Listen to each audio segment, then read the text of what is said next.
there are different types of emulsifying agents that can be used in the formulation of an emulsion. They can be broadly divided into polysaccharides, inorganic or finely divided solids, and surfactants. So for internal use, for the formulation of emulsion for internal use, we usually use the emulsifying agents from natural sources such as acacia, or we can also use other semi-synthetic emulsifying agents such as methylcellulose or hydroxymethyl cellulose.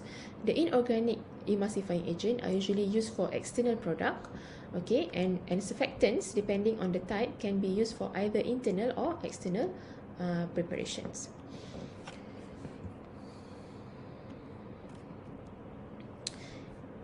A stable emulsion should have the following criteria.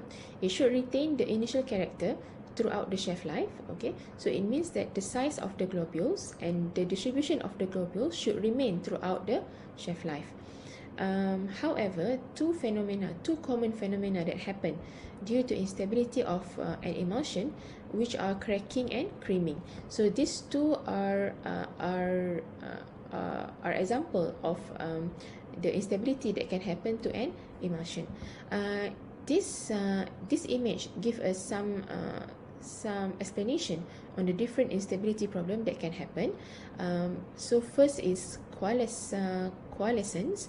So coalescence happens when the small droplets merge, okay, and form a bigger droplets. Okay, for flocculation, they don't merge, but they come together. They come close together. Creaming means the oil droplets or the internal phase started to form a layer at the top of the emulsion, but this layer can easily be redispersed with shaking. Breaking or cracking is the most serious problems, as the internal phase or the oil phase, as an example, will form a layer of oil at the top of the emulsion. So this is an example of real pictures that will give you the idea. Okay, so for the breaking or cracking, the layer of oil, okay, in this case is oil in water emulsion. The layer of oil is clearly can be clearly seen at the top of the emulsion. So this can't be reversed. It means that even if we shake the preparation, the emulsion, the oil will remain as a layer at the top. The second picture here shows us creaming. Okay, the creaming that happens to an emulsion. Creaming is less serious than crack emulsion.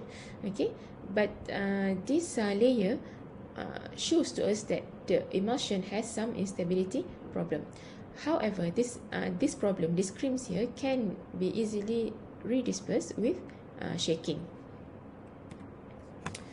So the causes of this instability are, as an example, a big number of globules are in the bigger size range.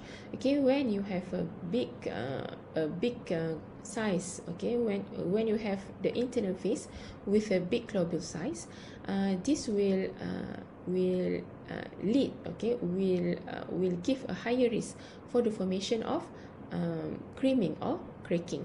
So thus, to prevent this, we have to use a homogenizer, okay, to reduce the size of the internal phase. Okay, if the emulsion is prepared by hand, okay, as what you will prepare in the lab, a strong energy should be put in. So you have to make sure that you prepare the emulsion with a strong energy. Extreme storage temperature, too hot or too cold. So to prevent this, emulsion should not be frozen or kept at high temperature. Low viscosity of the external phase will allow more movement of the internal phase globules. This will increase the chance of coalescence. So for emulsion that has a low viscosity in the internal phase, we have to add a thickening agent, okay, to increase the viscosity. So this can be achieved by adding agents such as methylcellulose. The methylcellulose can act as emulsifying agent or can also act as a thickening agent.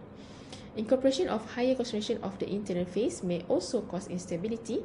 So thus, the internal phase should be kept at between 20 to 60 The minimum amount should be 20% and the maximum should be at 60%. Microbial contamination is another problems that may happen to an emulsion. So microbial contamination is dangerous to patients. Okay, so it will lead to the development of foul odor and turbidity, especially when we formulate oil-based preparation.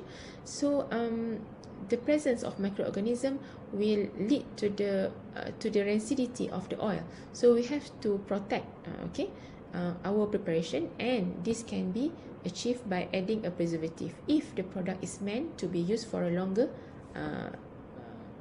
period of time.